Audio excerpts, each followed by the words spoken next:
What's good, everyone? This is Meihouwang, the Dou-zhansheng-fo here with another review rating. Today we're going over Nocturne Season 2, just dropped yesterday on the 16th.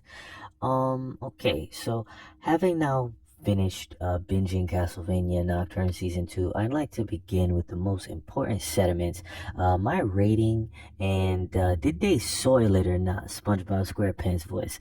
And I can say with resounding and pleasing pleasure, they did not soil the ending. To this little arc that was roughly several generations of Belmonts from the purported first Castlevania iteration we see during Dracula's attempt at culling the world over some time ago. I go over this in my general Castlevania review, and I go over the main premise of the Nocturne Season 1 as well, just so you're up to speed in my deliberations in this video. At some point, most likely, I'll figure out how to hyperlink those particular videos at that this particular point in this video, if you want to go watch that or go through my channel in any capacity. But my rating for Castlevania Nocturne as it stands, I like to say I'd give it an 8.54, so 8.54. I loved it, and it's definitely going in the archive. Now let's go over certain points of contention that didn't arise due to nonsensical connections, but more just based off what stood out to me, as I do wholeheartedly believe any question that anyone would have is answered by the end of the actual full-fledged watching of the season, in this case, Season 2. First and foremost, Droita was bad as fuck originally, but they somehow turned that up a notch. Mean mommy vibes. I really appreciate the depth on the telling of her backstory as a Sekhmet priestess from before 11, or a little bit before 1199 BC, to the extent of how she became a vampire during that time.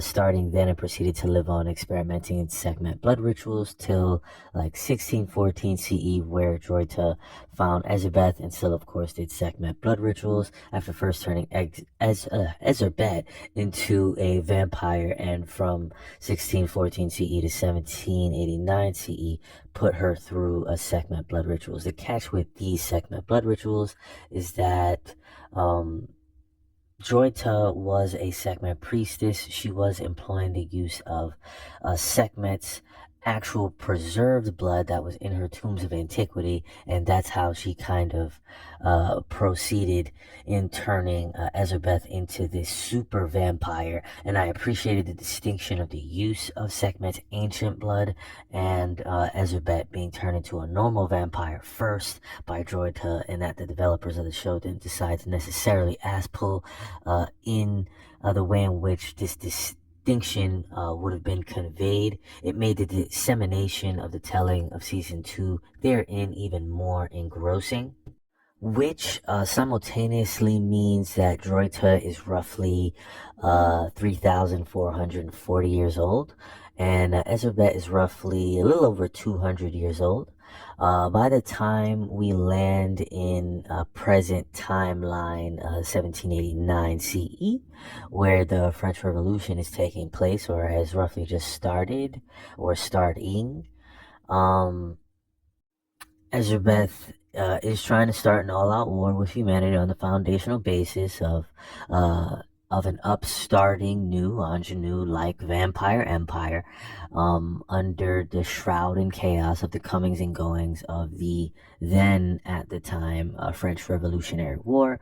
It's actually quite a bright idea on her part, but playing devil's advocate, one can't tell if the timing of the onset of this war within a war was planned specifically in line with the French Revolution, or if that just happened to be a side case within the main case of the show, being, Belmont's fighting vampires. In either instance, it gives one something to ponder betwixt, which is hella interesting. I won't I won't lie, but I digress.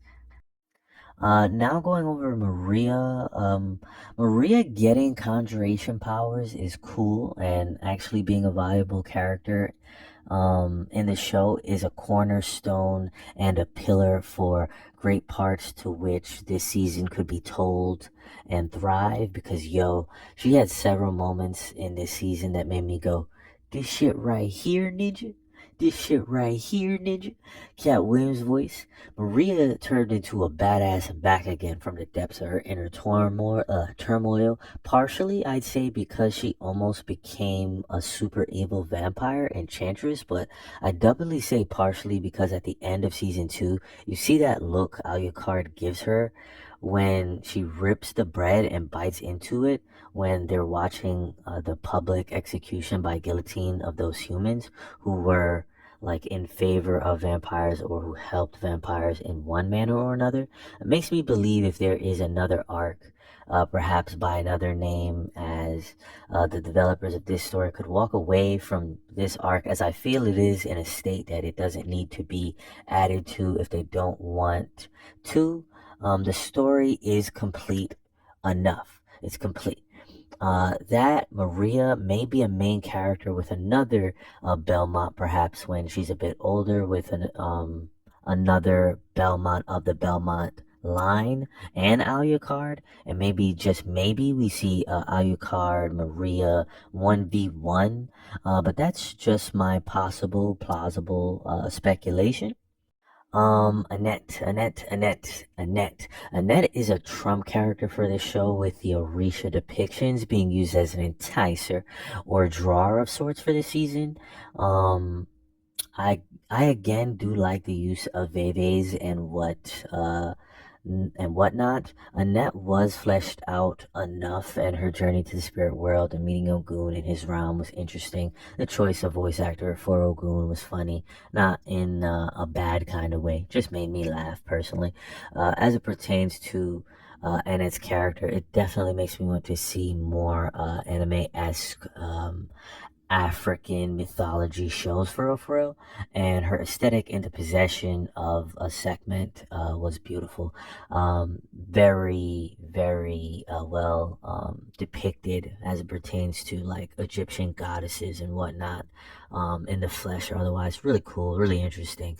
I can say, and Alucard. Bruh, I love James Callis. He just does a good job in his oration of Alucard. The subtlety yet detached breath of undead life that he breathes into the son of Dracula just hits, man. Just hits every single time, man. He doesn't miss. With his every breath, gold is spun and spawn on the screen.